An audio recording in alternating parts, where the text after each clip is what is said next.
नवी मुंबई महानगरपालिकेच्या निवडणुकीच्या प्रचारामध्ये आरोप प्रत्यारोपांच्या फैरी शेवटच्या टप्प्यामध्ये खूपच मोठ्या प्रमाणात सुरू झालेल्या आहेत। याची पातळी देखील घसरलेली आहे। मात्र याच आरोप प्रत्यारोपावरती उभाटा आणि त्याचबरोबर मनसे या युतीने एक आज पत्रकार परिषद घेतली आणि या पत्रकार परिषदेमध्ये त्यांनी उपमुख्यमंत्री एकनाथ शिंदे आणि त्याचबरोबर वनमंत्री गणेश नाईक यांना पुरस्कार देण्याचा त्यांनी घोषणा केलेली आहे।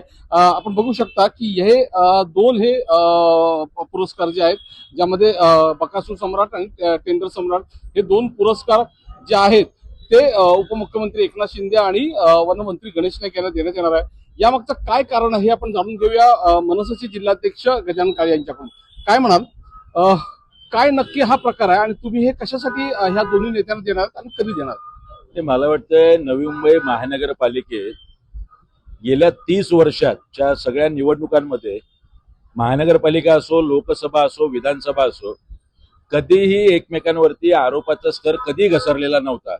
इतकी चिखलफेक आणि या सगळ्या विषयांमध्ये नवी मुंबईकरांचे जगण्याचे मुद्दे बाजूला राहिलेत।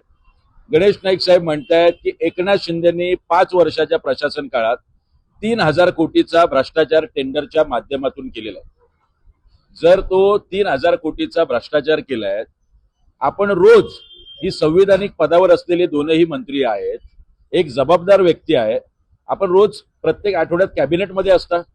जर 3000 कोटीचा भ्रष्टाचार करताना महापालिकेची निवडणूक येईपर्यंत आपण गप्प आणि शांत का होतात? शिंदे म्हणतायत की 350 एकर जागा जी अडवली आणि भोतवलीमध्ये आहे ती गणेश नाईक साहेबांनी हडप केलेली आहे। आपण उपमुख्यमंत्री आहात, आपण नगररचना खातं आपल्याकडे आहे, सरकारी जमिनीवरचा अधिकार आणि हक्क आपली जबाबदारी आहे। मग ही जमीन हडप करताना आपण गेली 5 वर्ष शांत का होत आहे?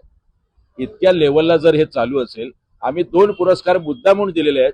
जर महानगरपालिकेत 3000 कोटीचा भ्रष्टाचार झालाय तर गणेश नाईक साहेबांना आव्हान आहे, त्यांनी ताबडतोब याचं पुरावे आणि पत्र मुख्यमंत्र्यांना सादर करावं, पोलिसांना सादर करावं आणि ईडीला सादर करावं।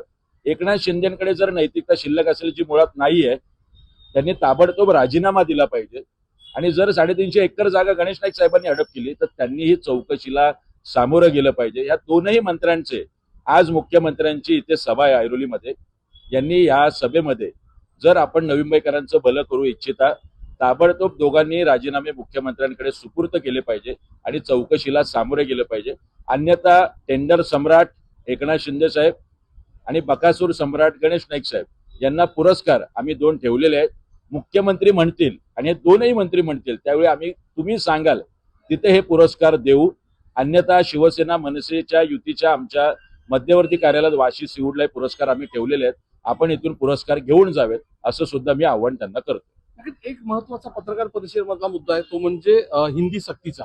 ज्या पद्धतीने हा जाहीरनाम्यामध्ये भाजपकडून हिंदी सक्ती म्हणजे महापालिकेच्या शाळांमधून ही सक्ती केली जाणार असं जाहीरनाम्यात म्हटलं गेलं। खरं तर दुर्दैव आहे महाराष्ट्राचं।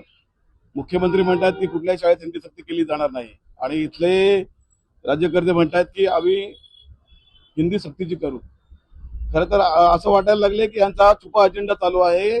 हळूहळू म्हणजे वरून हिंदी लादता येतं म्हणून केजी पासून हिंदी लादण्याचा प्रयत्न चालू आहे आणि हे महाराष्ट्रासाठी दुर्दैवी आहे आणि हे आम्ही या महाराष्ट्रात तरी कदापि घडू देणार नाहीये। तुम्हाला कल्पना आहे, ठाकरे बंधू दोन्ही एकत्र आले ते ह्याच मुद्द्यावर आलेत आणि हा मुद्दा हा आमच्या अस्मितेचा मुद्दा आहे, महाराष्ट्राच्या अस्मितेचा, मराठी माणसाच्या अस्मितेचा मुद्दा आहे। त्यामुळे हा मुद्दा आम्ही सोडणार नाही आणि हा विषय कदापि होऊ देणार नाही।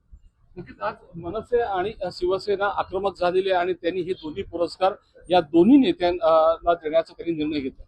विनय मात्रे, न्यूज 18 मराठी, नवी मुंबई।